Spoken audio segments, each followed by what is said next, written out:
Hey guys, in today's video, I'm going to show you how to turn off mouse acceleration in Marvel Rivals. Better aim. Let's begin. So first thing that you need to do is you need to close the game.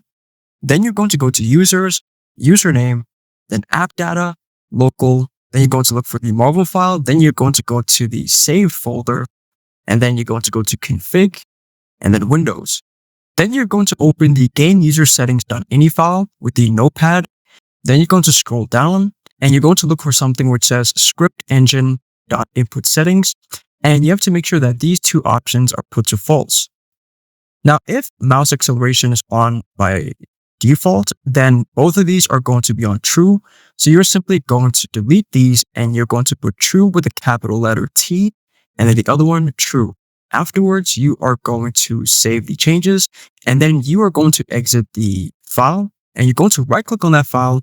And you're going to go to properties and you have to make sure that the read only option is ticked because there are instances where games can alter the changes and then revert them back to the default settings. So make sure that you leave it on read only and open the game and it should work. However, please note that modifying your ini files can cause games to break or not even open at all. So please proceed with caution. And there you go. I hope this video was helpful for you and I'll see you in the next one.